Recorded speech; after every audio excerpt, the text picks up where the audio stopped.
ನಮಸ್ಕಾರ ವಿದ್ಯಾರ್ಥಿಗಳೇ. ದ್ವಿತೀಯ PUCಯ ಇತಿಹಾಸಕ್ಕೆ ಸಂಬಂಧಿಸಿದಂತೆ 1 ಮತ್ತು 2 ಅಂಕದ ಪ್ರಶ್ನೋತ್ತರಗಳನ್ನು ಈ ಒಂದು ವಿಡಿಯೋದಲ್ಲಿ ನೋಡೋಣ. ಹಿಂದಿನ ವಿಡಿಯೋಗಳಲ್ಲಿಯೂ ಕೂಡ 1 ಮತ್ತು 2 ಅಂಕದ ಪ್ರಶ್ನೋತ್ತರಗಳನ್ನು ಕೊಟ್ಟಿದ್ದೇನೆ. ಇದು ಪಾರ್ಟ್ 2 ಆಗಿದೆ. ಮೌರ್ಯರನ್ನು ಕುರಿತಾದಂತಹ 1 ಮತ್ತು 2 ಅಂಕದ ಪ್ರಶ್ನೋತ್ತರಗಳನ್ನು ನೋಡ್ತಾ ಹೋಗೋಣ. ಇದರ ಹಿಂದಿನ ವಿಡಿಯೋ ಪಾರ್ಟ್ 1 ಆಗಿರುತ್ತೆ. ಆ ಒಂದು ಪಾರ್ಟ್ 1ರ ಒಂದು ಲಿಂಕನ್ನು ಡಿಸ್ಕ್ರಿಪ್ಷನಲ್ಲಿ ಕೊಟ್ಟಿರ್ತೇನೆ, ಅದನ್ನು ನೀವು ರೆಫರ್ ಮಾಡಬಹುದು. ಮೌರ್ಯರ ಕುರಿತಾಗಿರುವಂತಹದ್ದು. ಮೌರ್ಯ ವಂಶವನ್ನು ಸ್ಥಾಪಿಸಿದವರು ಯಾರು ಅಂದರೆ ಅದು ಚಂದ್ರಗುಪ್ತ ಮೌರ್ಯ. ಮೌರ್ಯರ ರಾಜಧಾನಿಯನ್ನೇ ಹೆಸರಿಸಿ ಅಂತ ಕೇಳಿದರೆ ಪಾಟಲಿಪುತ್ರ. ಮೌರ್ಯರ ರಾಜಲಾಂಛನ ಧರ್ಮಚಕ್ರ. ಮುದ್ರಾ ರಾಕ್ಷಸವನ್ನು ಯಾರು ಬರೀತಾರೆ ಅಂದರೆ ಅದು ವಿಶಾಖದತ್ತ. ಅರ್ಥಶಾಸ್ತ್ರವನ್ನು ಯಾರು ಬರೆದ್ರು ಅಂದರೆ ಅದು ಕೌಟಿಲ್ಯ. ಇಂಡಿಕವನ್ನು ಯಾರು ಬರೆದ್ರು ಅಂದರೆ ಮೆಗಸ್ತನೀಸ್. ಚಂದ್ರಗುಪ್ತ ಮೌರ್ಯನಿಗೆ ಮೌರ್ಯ ಸಾಮ್ರಾಜ್ಯ ಸ್ಥಾಪಿಸಲು ಸಹಾಯ ಮಾಡಿದಂತಹವರು ಕೌಟಿಲ್ಯ. ಚಂದ್ರಗುಪ್ತ ಮೌರ್ಯನಿಂದ ಪಟ್ಟ ನಂದರ ದೊರೆ ಅಂದರೆ ಧನನಂದ. ಚಂದ್ರಗುಪ್ತ ಮೌರ್ಯನ ಆಸ್ಥಾನಕ್ಕೆ ಮೆಗಸ್ತಿನಿಸ್ತನನ್ನು ರಾಯಭಾರಿಯಾಗಿ ಕಳಿಸಿದಂತಹವರು ಗ್ರೀಕ್ ದೊರೆ ಸೆಲ್ಯೂಕಸ್. ಚಂದ್ರಗುಪ್ತ ಮೌರ್ಯನಿಂದ ಸೋಲಿಸಲ್ಪಟ್ಟ ಗ್ರೀಕ್ ದೊರೆಯ ಯಾರು ಅಂದರೆ ಅದು ಸೆಲ್ಯೂಕಸ್. ಜೈನ ಧರ್ಮವನ್ನು ಅನುಸರಿಸಿದ ಮೌರ್ಯ ಅರಸರು ಅಂದರೆ ಚಂದ್ರಗುಪ್ತ ಮೌರ್ಯ. ಚಂದ್ರಗುಪ್ತ ಮೌರ್ಯ ತನ್ನ ಕೊನೆಯ ದಿನವನ್ನು ಎಲ್ಲಿ ಕಳೀತಾನೆ ಅಂದರೆ ಕರ್ನಾಟಕದ ಶ್ರವಣಬೆಳಗೊಳದಲ್ಲಿ. ಮೌರ್ಯ ಸಂತತಿಯ ಶ್ರೇಷ್ಠ ದೊರೆ ಚಂದ್ರಗುಪ್ತ ಮೌರ್ಯ. ಅಶೋಕನ ಯಾವ ಶಾಸನವು ಕಳಿಂಗ ಯುದ್ಧದ ಬಗ್ಗೆ ತಿಳಿಸುತ್ತೆ ಅಂದರೆ 13ನೇ ಬಂಡೆಗಲ್ಲು ಶಾಸನ. ಬೌದ್ಧ ಧರ್ಮ ಸ್ವೀಕರಿಸಿದ ಮೌರ್ಯ ಸಾಮ್ರಾಟ ಯಾರು ಅಂದರೆ ಅದು ಅಶೋಕ ಚಕ್ರವರ್ತಿ.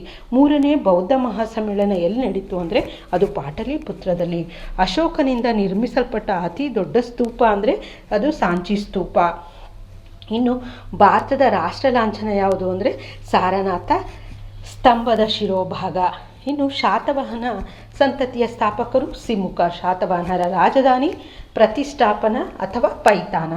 ಗಾಥಾ ಸಪ್ತಸತಿಯನ್ನು ಯಾರು ಬರೀತಾರೆ ಅಂದರೆ ಹಾಲ ಮಹಾರಾಜ. ಗೌತಮ ಬಾಲಶ್ರೀಯು ಹೊರಡಿಸಿದ ಶಾಸನ ನಾಸಿಕ್ ಶಾಸನ. ಇನ್ನು 2 ಅಂಕದ ಪ್ರಶ್ನೋತ್ತರಗಳು. ಮೌರ್ಯ ಸಂತತಿಯ ಇತಿಹಾಸ ತಿಳಿಯಲು ಸಹಾಯಕವಾಗಿರುವ ಯಾವುದಾದರೂ 2 ಆಧಾರಗಳು ಅಂದರೆ ಕೌಟಿಲ್ಯನ ಅರ್ಥಶಾಸ್ತ್ರ. ಕರ್ನಾಟಕದಲ್ಲಿ ಅಶೋಕನ ಶಾಸನಗಳು ದೊರಕಿರುವ ಯಾವುದಾದರೂ 2 ಸ್ಥಳಗಳು ಅಂದರೆ ಮಸ್ಕಿ, ಗವಿಮಠ, ಬ್ರಹ್ಮಗಿರಿ, ಸಿದ್ದಾಪುರ ಮತ್ತು ಸನ್ನತಿ. ಮೌರ್ಯರ ಅವಧಿಯಲ್ಲಿ ಅಸ್ತಿತ್ವದಲ್ಲಿದ್ದ 2 ಬಗೆಯ ನ್ಯಾಯಾಲಯಗಳು ಯಾವುವು ಅಂದರೆ ಧರ್ಮಸ್ಥೇಯ ಮತ್ತು ಕಂಟಕ ಶೋಧನ. ಮಸ್ಕಿ ಶಾಸನದ ಪ್ರಾಮುಖ್ಯತೆ ಏನು ಅಂದರೆ ಅಶೋಕನು ಬಿರುದಾದಂತಹ ದೇವನಾಮ ಪ್ರಿಯದರ್ಶಿನಿ ಅಶೋಕ ಪ್ರಥಮ ಬಾರಿಗೆ ಮಸ್ಕಿ ಶಾಸನದಲ್ಲಿ ಕಂಡುಬಂದಿದೆ. ಇನ್ನು ಮೆಗಸ್ತನೀಸ್ ಯಾರು, ಅವನ ಕೃತಿ ಯಾವುದು ಅಂದರೆ ಗ್ರೀಕ್ ರಾಯಭಾರಿ ಮತ್ತು ಅವನ ಕೃತಿ ದಿ ಇಂಡಿಕಾ. ವಿಶಾಖದತ್ತನ ಯಾವುದಾದರೂ 2 ಕೃತಿಗಳನ್ನು ಹೆಸರಿಸಿ ಅಂತ ಕೇಳಿದರೆ ಮುದ್ರಾ ರಾಕ್ಷಸ ಮತ್ತು ಜೇವಿ ಚಂದ್ರಗುಪ್ತಂ. ಕೌಟಿಲ್ಯ ಯಾರು, ಅವನ ಪ್ರಸಿದ್ಧ ಕೃತಿ ಯಾವುದು ಅಂದರೆ ಪ್ರಾಚೀನ ಭಾರತದ ಒಬ್ಬ ಹೆಸರಾಂತ ರಾಜನೀತಿ ನಿಪುಣ ಮತ್ತು ಅವನ ಕೃತಿ ದಿ ಕೌಟಿಲ್ಯ. ಧರ್ಮ ಮಹಾಮಾತ್ರರನ್ನು ನೇಮಿಸಿದ ಅರಸರು ಯಾರು, ಅವರ ಕರ್ತವ್ಯ ಏನಾಗಿತ್ತು ಅಂದರೆ ಅದು ಅಶೋಕ ಚಕ್ರವರ್ತಿ ಮತ್ತು ಬೌದ್ಧ ಧರ್ಮವನ್ನು ಪ್ರಚಾರ ಮಾಡುವುದು. ಶಾತವಾಹನರ ಯಾರಾದರೂ 2 ಪ್ರಮುಖ ದೊರೆಗಳನ್ನು ಹೆಸರಿಸಿ ಅಂತ ಕೇಳಿದರೆ ಅದು ಆಲ ಮಹಾರಾಜ ಮತ್ತು ಗೌತಮಿ ಪುತ್ರ ಶಾತಕರ್ಣಿ. ಶಾತವಾಹನರ ಯಾವುದಾದರೂ 2 ವಾಸ್ತುಶಿಲ್ಪದ ಕೇಂದ್ರಗಳನ್ನು ಹೆಸರಿಸಿ ಅಂತ ಕೇಳಿದರೆ ನಾಸಿಕ್, ಕಾರ್ಲೆ, ಕನ್ನೇರಿ ಮತ್ತು ಅಜಂತ.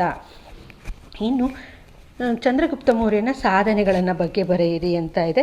ಇವೆಲ್ಲವುಗಳ 5 ಅಂಕದ ಒಂದು ಸಪ್ರೇಟ್ ವಿಡಿಯೋ ಇದೆ. ಅದರಲ್ಲಿ ಎಲ್ಲ 5 ಅಂಕದ ಪ್ರಶ್ನೋತ್ತರಗಳನ್ನು ಕೊಟ್ಟಿದ್ದೇನೆ, ಅಲ್ಲಿ ನೀವು ಗಮನಿಸ್ಬೋದು. ಬೌದ್ಧ ಧರ್ಮದ ಪ್ರಚಾರಕ್ಕೆ ಅಶೋಕನ ಕೈಗೊಂಡ ಕ್ರಮಗಳಾವು, ಅದರ ಒಂದು ಲಿಂಕನ್ನು ಡಿಸ್ಕ್ರಿಪ್ಷನಲ್ಲಿ ಕೊಟ್ಟಿರ್ತೇನೆ.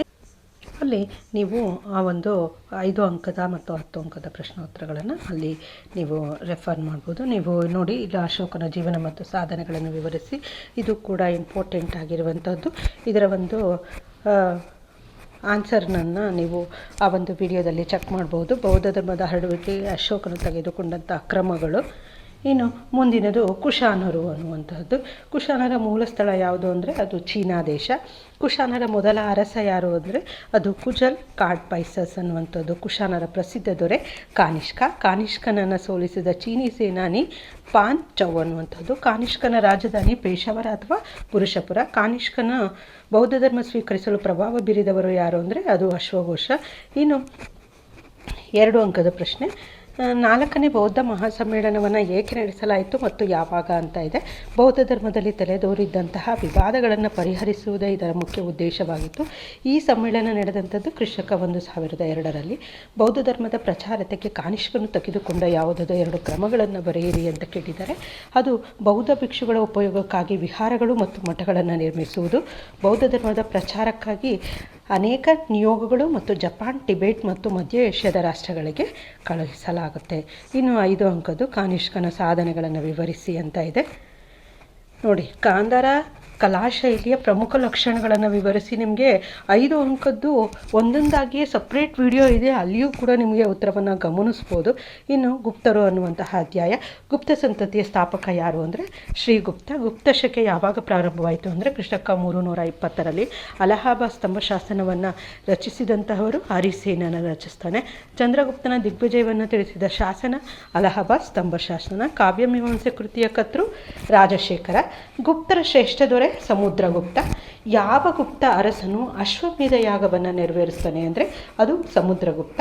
ಕವಿರಾಜ ಎಂಬ ಬಿರುದನ್ನು ಹೊಂದಿದ್ದವರು ಯಾರು ಅಂದರೆ ಅದು ಸಮುದ್ರಗುಪ್ತ. ಇನ್ನು ಶಾಕುಂತಲ ಕೃತಿಯನ್ನು ಬರೆದವರು ಯಾರು ಅಂದರೆ ಅದು ಕಾಳಿದಾಸ. ಆರ್ಯಭಟೀಯವನ್ನು ಬರೆದವರು ಯಾರು ಅಂದರೆ ಅದು ಆರ್ಯಭಟ್ಟ. ವಿಕ್ರಮಾದಿತ್ಯ ಎಂಬ ಬಿರುದನ್ನು ಹೊಂದಿದ್ದವರು ಯಾರು ಅಂದರೆ 2ನೇ ಚಂದ್ರಗುಪ್ತ. ಅಮರಕೋಶವನ್ನು ಬರೆದವರು ಅಮರಸಿಂಹ. ಬೃಹತ್ ಸಂಹಿತೆಯನ್ನು ಬರೆದಂಥವರು ವರಾಹ ಮಿಹಿರ.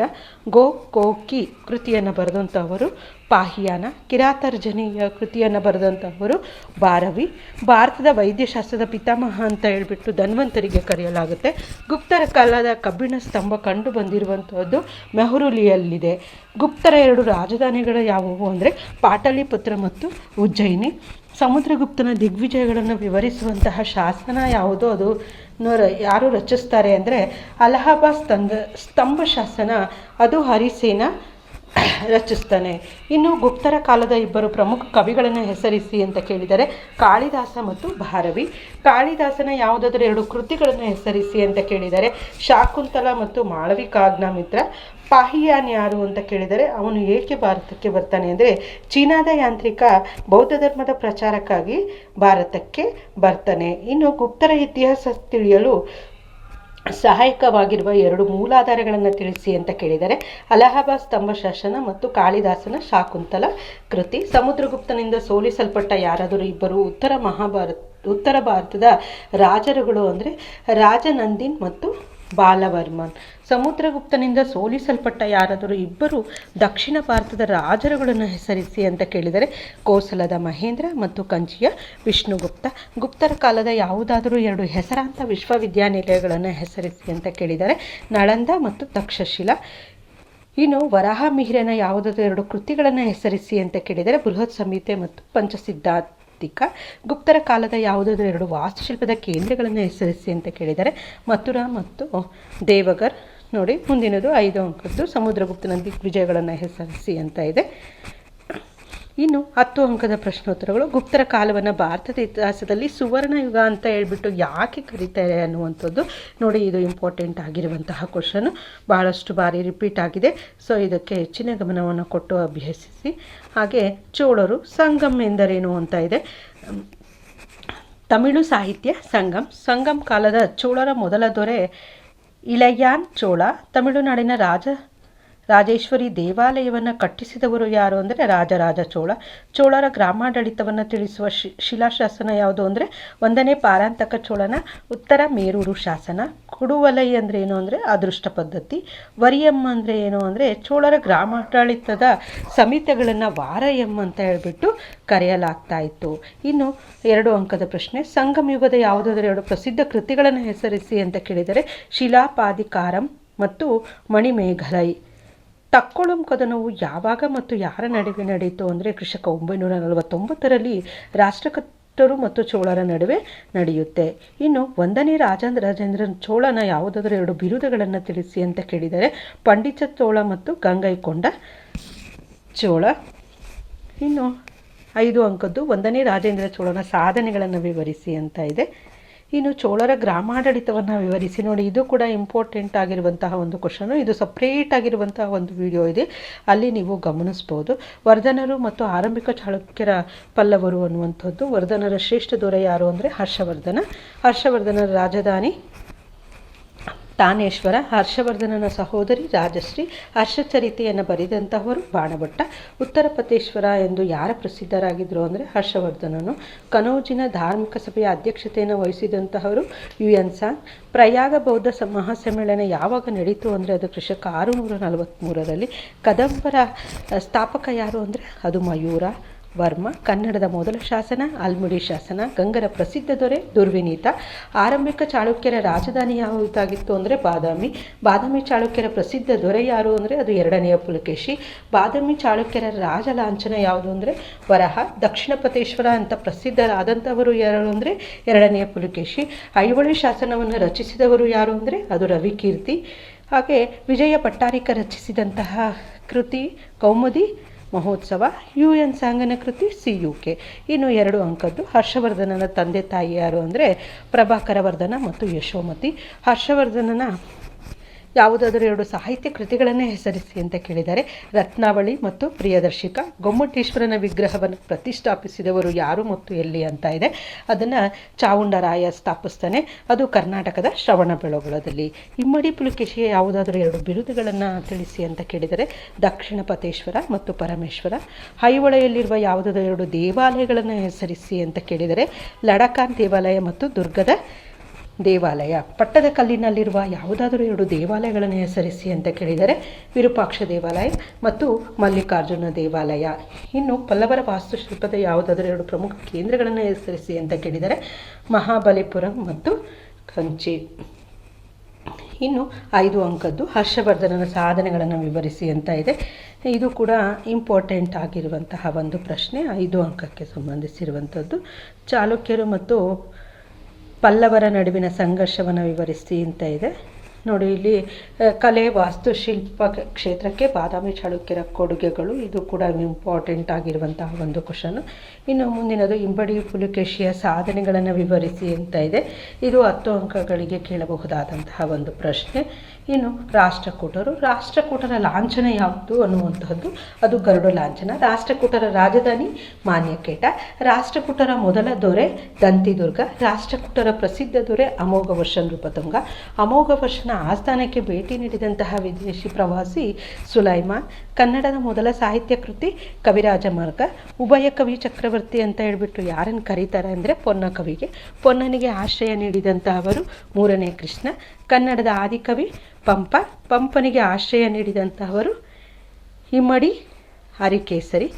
ಇನ್ನು ಮುಂದಿನದು ಕೈಲಾಸನಾಥ ದೇವಾಲಯವನ್ನು ನಿರ್ಮಿಸಿದವರು ಯಾರು, ಎಲ್ಲಿ ನಿರ್ಮಿಸ್ತಾರೆ ಅಂದರೆ ಅದು 1ನೇ ಕೃಷ್ಣ, ಅದು ಎಲ್ಲೋರದಲ್ಲಿ.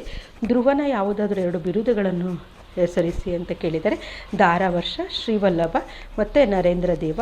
3ನೇ ಗೋವಿಂದನ ಯಾವುದಾದರೂ 2 ಬಿರುದುಗಳನ್ನು ಬರೆಸಿ ಅಂತ ಹೇಳಿದರೆ ಜಗತ್ತುಂಗ, ಪ್ರಭೂತ ವರ್ಷ, ತ್ರಿಭುವನ ಧವಳ, ಶ್ರೀವಲ್ಲಭ. ಯಾವುದಾದ್ರೂ 2 ಬರೀಬೇಕು.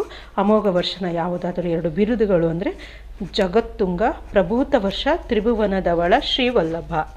ಹಾಗೆ ಅಮೋಘ ವರ್ಷನ ಯಾವುದಾದ್ರೂ 2 ಬಿರುದುಗಳು ಅಂದರೆ ಅತಿಶಯ ಧವಳ, ನೃಪತುಂಗ, ಶ್ರೀವಲ್ಲಭ, ವೀರನಾರಾಯಣ. ಪೊನ್ನನ ಯಾವುದಾದ್ರೂ 2 ಕೃತಿಗಳು ಅಂದರೆ ಶಾಂತಿ ಪುರಾಣ ಮತ್ತು ಭುವನೈಕ್ಯ ರಾಮಾಭ್ಯುದಯ. ಪಂಪನ ಯಾವುದಾದ್ರೂ 2 ಕೃತಿಗಳು ವಿಕ್ರಮಾರ್ಜುನ ವಿಜಯ ಮತ್ತು ಆದಿಪುರಾಣ. ಇನ್ನು 5 ಅಂಕಗಳಿಗೆ ಸಂಬಂಧಿಸಿದೆ. 3ನೇ ಗೋವಿಂದನ ಸಾಧನೆಗಳನ್ನು ವಿವರಿಸಿ ಅಂತ ಇದೆ. ಅಮೋಘ ವರ್ಷ ನೃಪತುಂಗನ ಸಾಧನೆಗಳನ್ನು ವಿವರಿಸಿ ಅಂತ ಇದೆ. ಇದು ಇಂಪಾರ್ಟೆಂಟ್ ಆಗಿರುವಂತಹ ಒಂದು ಕ್ವಶನ್ನು. ಇನ್ನು ಮುಂದಿನದು 10 ಅಂಕಗಳಿಗೆ ಸಂಬಂಧಿಸಿದಂತೆ ರಾಷ್ಟ್ರಕೂಟರ ಸಾಂಸ್ಕೃತಿಕ ಕೊಡುಗೆಗಳನ್ನು ವಿವರಿಸಿ ಅಂತ ಇದೆ. ಹಾಗೆ ಮುಂದಿನದನ್ನು ನೋಡೋದಾದರೆ ನಂತರದ ಚಾಳುಕ್ಯರು ಮತ್ತು ಹೊಯ್ಸಳರು. ಕಲ್ಯಾಣಿ ಚಾಳುಕ್ಯರ ಸ್ಥಾಪಕ ಯಾರು ಅಂದರೆ ಅದು 2ನೇ ತೈಲಪ. ಇನ್ನು ಕಲ್ಯಾಣಿ ಚಾಳುಕ್ಯರ ಮೊದಲ ರಾಜಧಾನಿ ಮಾನ್ಯಕೇಟ. ರಾನ್ನನ ಆಶ್ರಯದಾತ ಸತ್ಯಾಶ್ರಯ ಇರುವೆ ಬೆಡಂಗ. ಕವಿ ಚಕ್ರವರ್ತಿ ಎಂಬ ಬಿರುದು ಹೊಂದಿದಂತಹವನು ರನ್ನ. ಯಾವ ಕೃತಿಯನ್ನು ಸಂಸ್ಕೃತದ ಮೊದಲ ವಿಶ್ವಕೋಶ ಅಂತ ಹೇಳ್ಬಿಟ್ಟು ಕರೆಯಲಾಗುತ್ತೆ ಅಂದರೆ ಅಭಿಲಾಷಿತಾರ್ಥ ಚಿಂತಾಮಣಿ ಅಥವಾ ಮನೋಸಲಸ. ಹೊಯ್ಸಳ ರಾಜ್ಯದ ಸ್ಥಾಪಕ ಸ್ಥಳ. ಹೊಯ್ಸಳರ ರಾಜಲಾಂಛನ ಸ್ಥಳ ಹುಲಿಯನ್ನು ಕೊಲ್ಲುತ್ತಿರುವಂತಹ ಒಂದು ಚಿತ್ರ. ಇನ್ನು 2 ಅಂಕದ ಪ್ರಶ್ನೆಗಳು. ವಿಕ್ರಮ ಶಕವನ್ನು ಯಾರು ಮತ್ತು ಯಾವಾಗ ಪ್ರಾರಂಭಿಸಿದರು ಅಂದರೆ 6ನೇ ವಿಕ್ರಮಾದಿತ್ಯ ಮತ್ತು ಕೃಷಕ 1076ರಲ್ಲಿ ಸ್ಥಾಪಿಸ್ತಾರೆ. 6ನೇ ವಿಕ್ರಮಾದಿತ್ಯನಿಗಿದ್ದಂತಹ ಆಸ್ಥಾನದ ಕವಿ ಯಾರು, ಅವನ ಕೃತಿ ಏನು ಅಂದರೆ ಶ್ರೀವಿಜಯ ಮತ್ತು ಕವಿರಾಜ ಮಾರ್ಗ. ಹೊಯ್ಸಳರ ಯಾವುದಾದರೂ 2 ರಾಜಧಾನಿ, ದ್ವಾರಸಮುದ್ರ ಮತ್ತು ಬೇಲೂರು. ವಿಷ್ಣುವರ್ಧನನ ಯಾವುದಾದರೂ 2 ಬಿರುದುಗಳು, ಮಲೆ ಪರೋಲ್ಗೊಂಡ ಮತ್ತು ಮಹಾಮಂಡಲೇಶ್ವರ. ಹೊಯ್ಸಳರ ಯಾವುದಾದರೂ 2 ಪ್ರಸಿದ್ಧ ದೇವಾಲಯಗಳು ಅಂದರೆ ಬೇಲೂರಿನ ಚೆನ್ನಕೇಶ್ವರ ದೇವಾಲಯ, ಹಳೆಬೀಡಿನ ಹೊಯ್ಸಳೇಶ್ವರ ದೇವಾಲಯ. ಇನ್ನು 5 ಅಂಕಕ್ಕೆ ಸಂಬಂಧಿಸಿರುವಂಥದ್ದು ಕಲ್ಯಾಣದ ಚಾಳುಕ್ಯರ ಸಾಂಸ್ಕೃತಿಕ ಕೊಡುಗೆಗಳನ್ನು ವಿವರಿಸಿ ಅಂತ ಇದೆ. ಹಾಗೆ ವಿಷ್ಣುವರ್ಧನನ ಸಾಧನೆಗಳನ್ನು, ಇನ್ನು ಹೊಯ್ಸಳರ ಧಾರ್ಮಿಕ ಮತ್ತು ಸಾಹಿತ್ಯ ಕೊಡುಗೆಗಳನ್ನು ವಿವರಿಸಿ ಅಂತ ಇದೆ. ಇನ್ನು ಹೊಯ್ಸಳ ಮತ್ತು ವಾಸ್ತುಶೈಲಿಯ ಪ್ರಮುಖ ಲಕ್ಷಣಗಳನ್ನು ವಿವರಿಸಿ ಅಂತ ಇದೆ. ಇದು ವೆರಿ ಇಂಪಾರ್ಟೆಂಟ್ ಆಗಿರುವಂತಹ ಒಂದು ಪ್ರಶ್ನೆ. ಇನ್ನು ಮುಂದಿನದು ಮಧ್ಯಕಾಲೀನ ಭಾರತ ಅನ್ನುವಂತಹ ಅಧ್ಯಾಯಕ್ಕೆ ಸಂಬಂಧಿಸಿರುವಂಥದ್ದು. ಭಾರತದ ಮೇಲಿನ ದಾಳಿ ಮಾಡಿದ ಮೊದಲ ಮುಸ್ಲಿಮರು ಯಾರು ಅಂದರೆ ಅದು ಅರಬ್ಬರು. ಅಲ್ಬೇರೂನಿ ಪ್ರಸಿದ್ಧ ಪುಸ್ತಕವನ್ನು ಹೆಸರಿಸಿ ಅಂತ ಕೇಳಿದರೆ ಕಿತಾಬ್ ಉಲ್ ಹಿಂದ್ ಎನ್ನುವಂಥದ್ದು. ಗುಲಾಮಿ ಸಂತತಿಯ ಸ್ಥಾಪಕ ಕುತಾಬುದ್ದೀನ್ ದಿಲ್ ಐಬಕ್ ಅನ್ನುವಂಥದ್ದು. ಖಿಲ್ಜಿ ಸಂತತಿಯ ಸ್ಥಾಪಕ ಜಲಾಲುದ್ದೀನ್ ಖಿಲ್ಜಿ. ದಕ್ಷಿಣದ ದಂಡಯಾತ್ರೆ ಕೈಗೊಂಡ ಅಲ್ಲಾವುದ್ದೀನ್ ಖಿಲ್ಜಿಯ ಪ್ರಸಿದ್ಧ ದಂಡನಾಯಕ ಮಲಿಕ್ ಕಾಫೂರ್. ಭಾರತದ ಗಿಣಿ ಅಂತ ಹೇಳ್ಬಿಟ್ಟು ಅಮೀರ್ ಖುಸ್ರಿಗೆ ಕರೆಯಲಾಗುತ್ತೆ. ತುಘ್ಲಕ್ ಸಂತತಿಯ ಸ್ಥಾಪಕ ಘಿಯಾಸುದ್ದೀನ್ ತುಘ್ಲಕ್. ತುಘ್ಲಕ್ಕನ ಸಂತತಿಯ ಪ್ರಸಿದ್ಧ ಸುಲ್ತಾನ ಯಾರು ಅಂದರೆ ಮೊಹಮ್ಮದ್ ಬಿನ್ ತುಘ್ಲಕ್. ದೆಹಲಿಯಿಂದ ದೇವಗಿರಿಗೆ ರಾಜಧಾನಿಯನ್ನು ವರ್ಗಾಯಿಸಿದಂತಹವರು ಮೊಹಮ್ಮದ್ ಬಿನ್ ತುಘ್ಲಕ್. ಇನ್ನು ಸಾಂಕೇತಿಕ ನಾಣ್ಯವನ್ನು ಜಾರಿಗೊಳಿಸಿದಂಥವರು ಮೊಹಮ್ಮದ್ ಬಿನ್ ತುಘ್ಲಕ್. ದೆಹಲಿಯಲ್ಲಿ ಕುತುಬ್ ಮಿನಾರ್ ನಿರ್ಮಾಣವನ್ನು ಮಾಡಿದಂತಹವನು ಕುತುಬುದ್ದೀನ್ ಐಬಕ್. ಇನ್ನು ಮುಂದಿನದು 2 ಅಂಕದ ಪ್ರಶ್ನೋತ್ತರಗಳು. 2ನೇ ತರೈನ್ ಕದನ ನಡೆದ ವರ್ಷ ಯಾವುದು, ಅದು ಯಾರ ನಡುವೆ ನಡೆಯುತ್ತೆ ಅಂದರೆ ಕೃಷಕ 1192ರಲ್ಲಿ ಮಹಮ್ಮದ್ ಗೋರಿ ಮತ್ತು ಪೃಥ್ವಿರಾಜ್ ಚೌಹಾಣರ ನಡುವೆ ನಡೆಯುತ್ತೆ. ದೆಹಲಿಯನ್ನು ಆಳಿದ ಯಾವುದಾದರೂ 2 ಸುಲ್ತಾನ್ ಸಂತತಿಗಳನ್ನು ಹೆಸರಿಸಿ ಅಂತ ಕೇಳಿದರೆ ಗುಲಾಮಿ ಸಂತತಿ ಮತ್ತು ಖಿಲ್ಜಿ ಸಂತತಿ. ಅಲ್ಲಾವುದ್ದೀನ್ ಖಿಲ್ಜಿ ಕಟ್ಟಿಸಿದ ಯಾವುದಾದರೂ 2 ಪ್ರಮುಖ ಸ್ಮಾರಕಗಳನ್ನು ಹೆಸರಿಸಿ ಅಂತ ಕೇಳಿದರೆ ಹಜಾರ ಸಿತಂ ಅರಮನೆ ಮತ್ತು ಸಿರಿಯಾ ಕೋಟೆ. 2ನೇ ಸಿಕಂದರ್ ಎಂದು ಅಲ್ಲಾವುದ್ದೀನ್ ಖಿಲ್ಜಿಯು ತನ್ನನ್ನು ಕರೆದುಕೊಂಡದ್ದು ಏಕೆ ಅಂದರೆ ಅಲ್ಲಾವುದ್ದೀನನು ಅಲೆಕ್ಸಾಂಡರ್ ಹಾಗೆ ಇಡೀ ಪ್ರಪಂಚವನ್ನೇ ಗೆಲ್ಲಬೇಕು ಅನ್ನುವಂತಹ ಒಂದು ಮಹತ್ವಾಕಾಂಕ್ಷೆ ಹೊಂದಿದ್ರು. ಅಲ್ಲಾವುದ್ದೀನ್ ಖಿಲ್ಜಿಯ 2 ಸೇನಾಪತಿಗಳು ಅಂದರೆ ಉಲ್ಫ್ ಖಾನ್ ಮತ್ತು ನಸ್ರತ್ ಖಾನ್.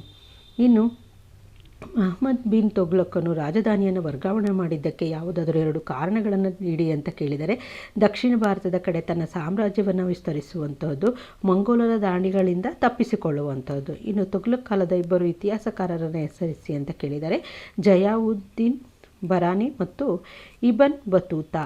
ತಾರಿಖಿ ಫಿರೋಜ್ ಶಾಹಿಯನ್ನು ಬರೆಯಲಾರಂಭಿಸಿದವರು ಯಾರು, ಅದನ್ನು ಪೂರ್ಣಗೊಳಿಸಿದವರು ಯಾರು ಅಂದರೆ ಜಿಯಾವುದ್ದೀನ್ ಬರಾನಿ ಮತ್ತು ಶಾಮ್ಸ್ ಇ ಸಿರಾಜ್ ಆಫಿಫ್. ಅಮೀರ್ ಖುಸ್ರುವಿನ 2 ಗ್ರಂಥಗಳನ್ನು ಹೆಸರಿಸಿ ಅಂತ ಕೇಳಿದರೆ ಕಜ್ಯಾನ್ ಉಲ್ ಫುತುಹ್ ಮತ್ತು ತಾರಿಖಿ ಆಲೈ. ಇನ್ನು 5 ಅಂಕದ ಪ್ರಶ್ನೋತ್ತರಗಳು ಈ ಒಂದು ಅಧ್ಯಾಯಕ್ಕೆ ಸಂಬಂಧಿಸಿದಂತೆಯೂ ಕೂಡ ಇರುತ್ತೆ. ಅಲ್ಲಾವುದ್ದೀನ್ ಖಿಲ್ಜಿಯ ದಕ್ಷಿಣ ಭಾರತದ ದಂಡಯಾತ್ರೆಯ ಬಗ್ಗೆ ಒಂದು ಟಿಪ್ಪಣಿಯನ್ನು ಬರೆಯಿರಿ ಅಂತ ಕೇಳಿದರೆ, ಇನ್ನು ಅಲ್ಲಾವುದ್ದೀನ್ ಖಿಲ್ಜಿಯ ಸುಧಾರಣೆಗಳನ್ನು ಬರೆಯಿರಿ ಅಂತ ಇದೆ. ಮೊಹಮ್ಮದ್ ಬಿನ್ ತುಘ್ಲಕನ ವೈರುಧ್ಯ ಮಿಶ್ರಣ ಏಕೆ ಅಂತ ಕರೆಯಲಾಗಿದೆ ಅಂತ ಅನ್ನುವಂತಹದ್ದು.